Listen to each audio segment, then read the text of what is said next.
Realmente, o Partido dos Trabalhadores é um partido que não para de afrontar a população brasileira. É um partido desmedido, sem parâmetros éticos, sem limites morais, sem a preocupação de poder ter a altivez de debater os grandes problemas nacionais, buscar soluções para o país. É um partido onde seus dirigentes têm um comportamento que cada vez mais preocupa a população brasileira. População vitimada pela fraude, pelo estelionato eleitoral. E nós estamos assistindo, neste momento, senhor presidente, quando o Brasil todo preocupado com essa situação, da instabilidade econômica, social, do desemprego nessa proporção e com a previsão de que no final de 2015, início de 2016, é que nós teremos o pico do desemprego no país, numa taxa de inflação que hoje já atinge mais de 8,2%, ou seja, a maior taxa dos últimos 12 anos. O Brasil, que havia superado essa etapa com o Plano Real, assiste hoje à deterioração completa da nossa moeda, a perda da capacidade de compra do povo brasileiro e ainda batendo sobre ele a angústia se terá amanhã garantia do emprego. Diante de todo esse colapso, de todo esse movimento da população brasileira, em mostrar em alto e bom som que a sociedade, analisada por todos os institutos de pesquisa, dizem que apenas, todas elas são unânimes, 12% aprovam a presidente da República. Ou seja, em cada 100 pessoas, apenas 12 falam em favor da presidente. Isso mostra que ela interrompeu totalmente o seu canal de comunicação com a população. Ora, nós sabemos que no presidencialismo, a figura do presidente da República, ele é chefe de governo e ele é chefe de Estado. Lógico que o quadro é tão calamitoso que nós vivemos uma situação de um sistema, que eu repito, um parlamentarismo jabuticaba. Só existe no Brasil, onde a área econômica é entregue ao sistema financeiro, que eles tanto criticavam, onde a política de governo, ela é entregue ao vice-presidente da República, que ontem mesmo, em uma entrevista em Portugal, dizia quais seriam os projetos, os planos, as metas, o acordo fiscal, definia sob parâmetros, avançava até em querer opinar como deve se comportar a oposição. Um fato inédito. De repente, o primeiro-ministro do governo do PT já disse como a oposição tem que se comportar. Mas se não bastasse isso, senhor presidente, a presidente da República, sem dúvida nenhuma, enclausurada e apenas com aquela obrigação de chefe de Estado hoje, recebendo as credenciais dos embaixadores e, às vezes, assinando algumas medidas provisórias que vêm para o Congresso Nacional.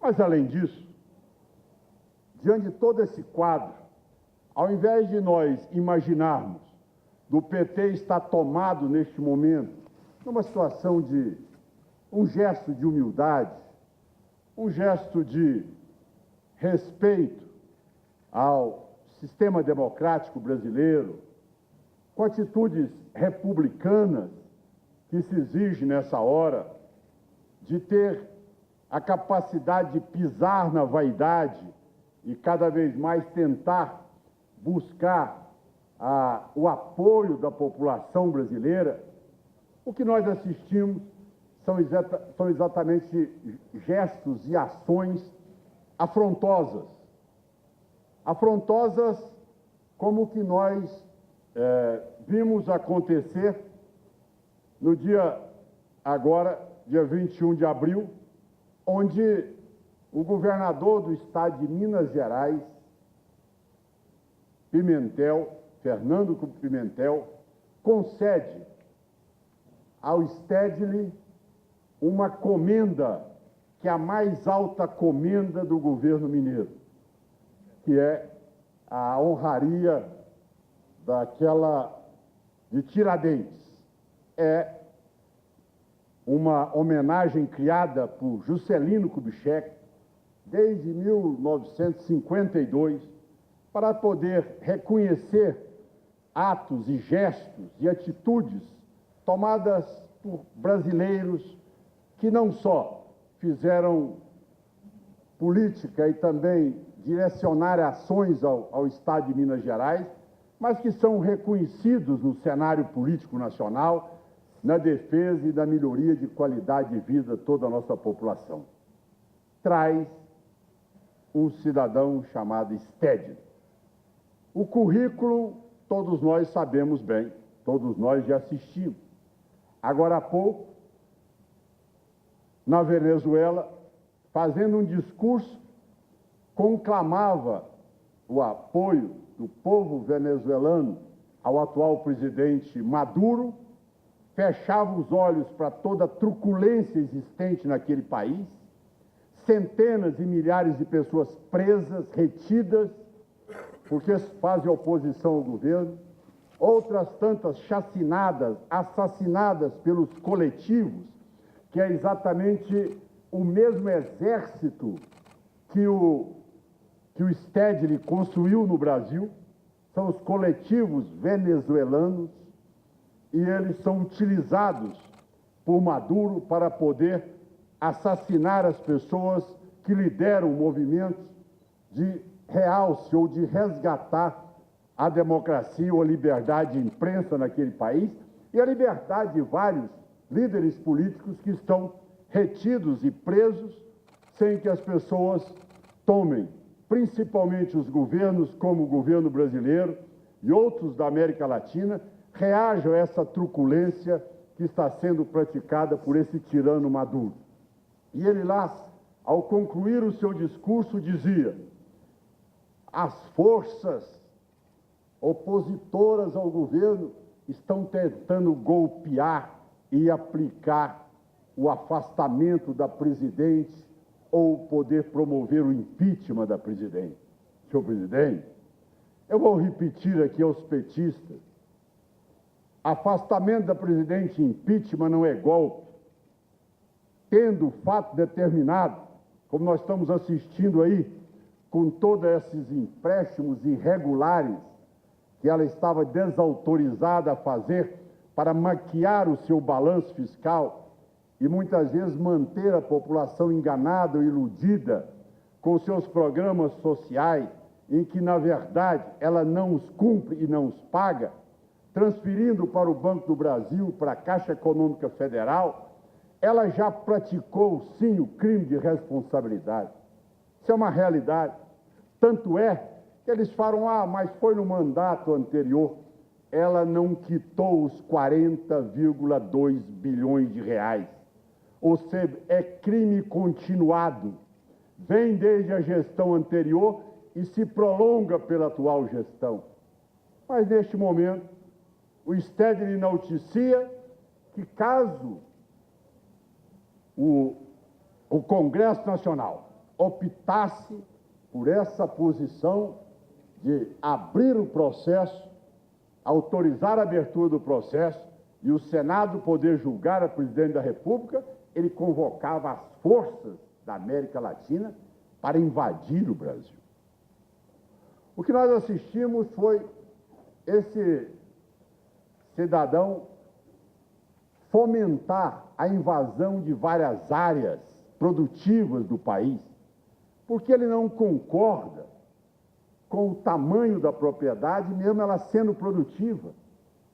Ele tem o poder de achar que o que ele pensa e o que ele defende independente das leis vigentes e da Constituição brasileira, ele é maior do que tudo aqui.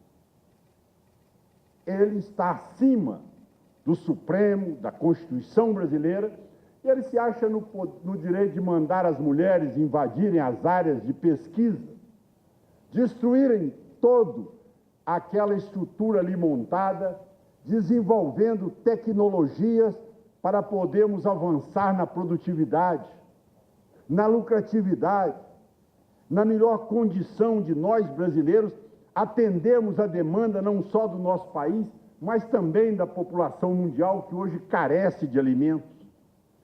Ele se intitula o cidadão dizer que não admite a transgenia no Brasil. E a partir dali, todos aqueles que acham que podem pesquisar, ou seja, um cidadão tão antiquado, tão ultrapassado, que é um cidadão que ainda investe contra a ciência, contra o desenvolvimento da ciência em nosso país. E nós assistimos tudo isso. E esse cidadão, de repente, é condecorado com a honraria, com a medalha de Tiradentes, que, sem dúvida alguma, deve ter virado no túmulo ontem, porque imaginar ele que tanto lutou pelo Brasil, ter a sua medalha condecorando alguém que propõe a invasão da América Latina no território brasileiro, que dá apoio às Farc, que comanda todo o processo de invasão das propriedades privadas, que é contra a pesquisa e a ciência no Brasil, esse cidadão enaltecido. Mas aí os amigos podem dizer, bom, mas aí, até aí, Caiado, foi um caso que ocorreu lá.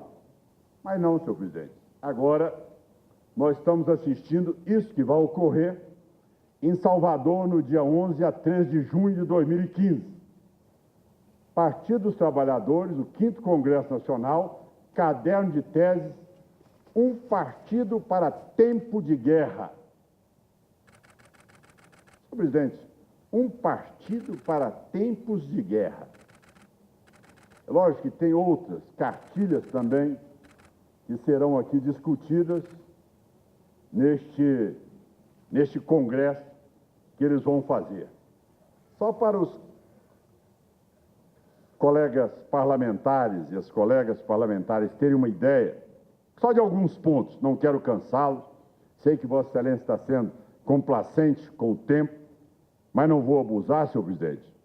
É dizer que esse congresso ele vai acontecer entre 11 e 13 de junho.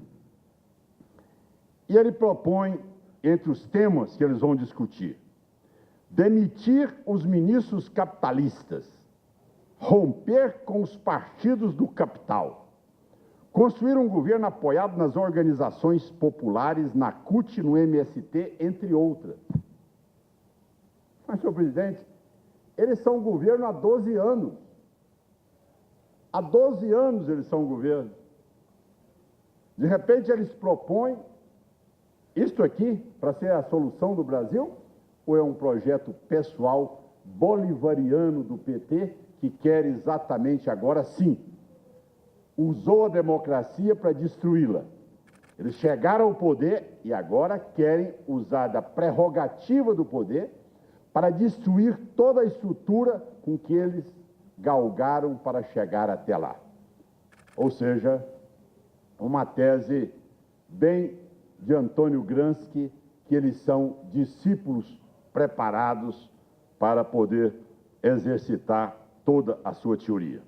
Segundo, enviar ao Congresso Nacional um orçamento para 2015 que rompa com o pagamento das dívidas internas e externas. Quer dizer, repetir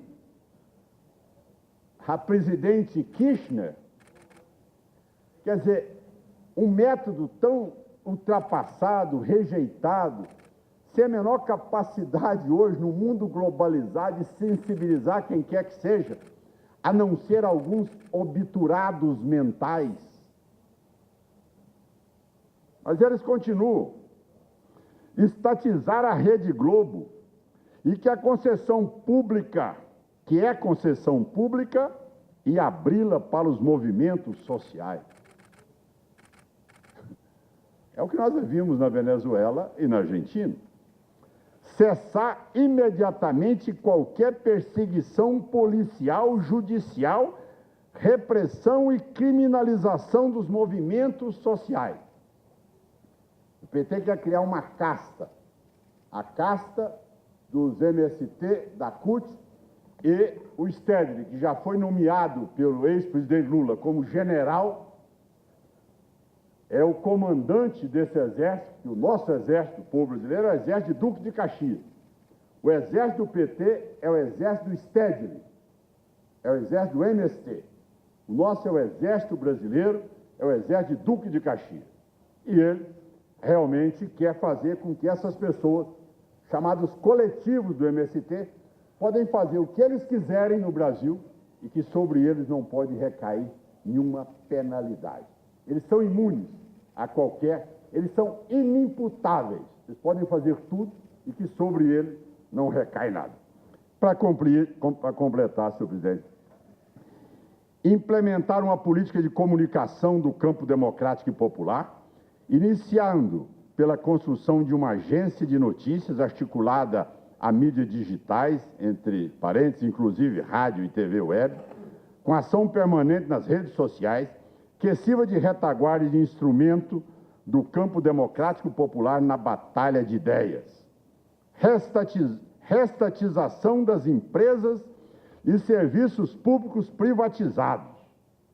Exigir publicamente e combater pelo impeachment dos ministros do Supremo Tribunal Federal que votaram, eles chamam, na farsa do mensalão. Senhor presidente, se eu não estivesse lendo e não tivesse trazido aqui o documento, eu acho que muitos colegas não iam nem acreditar no que eu estou aqui falando. Absurdo. A liberdade imediata e, para concluir, e anulação da sentença dos dirigentes do PT. Presidente, quer dizer, é uma afronta completa ao Poder Legislativo, ao Poder Judiciário, e eles se intitulam como ali os capazes de decidir tudo. Eles decidem e praticam aquela tese e aquela premissa de nós contra eles. Ou seja, uns contra outros. É assim que eles governam. E é assim que eles governaram. É jogando pessoa humilde contra aquele que tem propriedade, é jogando negro contra branco, índio contra produtor rural, é fomentando cada vez mais essa discórdia entre a população brasileira e não tendo postura de governante para buscar a harmonia da população brasileira. É assim que eles convivem entre eles e é assim que eles preconizam a sua política e o seu programa de partido, que para eles o partido está acima de tudo. O Brasil é secundário, o importante é o partido deles, é o projeto bolivariano para poder amanhã fazer com que fizeram com a Venezuela e o Brasil, tentarem fazer com a Argentina, tentarem fazer aqui com o nosso país. Então, senhor presidente, para concluir, isso aqui já foi denunciado há muito tempo e, sem dúvida alguma, a origem de tudo isso é o famoso Foro de São Paulo. Esse é que deu as linhas, as diretrizes para que eles agissem dessa maneira. E eles no poder hoje, no Brasil, certo? Eles utilizam aquilo que o Olavo Carvalho colocou muito bem em seus livros e nas suas publicações. Eles usam o dinheiro do BNDES, dos bancos do Brasil, da Caixa Econômica Federal, para financiar ações, principalmente nesses países da América Latina, interferindo no processo eleitoral e direcionando essa verba às vésperas das campanhas eleitorais. Com isso, senhor presidente, nós precisamos de reagir duramente e mostrar que o Brasil não vai para o bolivarianismo, que o Brasil vai respeitar a sua Constituição e a Constituição brasileira, ela no seu artigo 1º, ela garante exatamente a relação social do trabalho com a livre iniciativa. Este é o regime brasileiro e não o socialismo bolivariano que querem trazer para o Brasil. Muito obrigado e agradeço, Vossa Excelência, pela paciência e também pelo tempo que me concedeu a mais. Muito obrigado.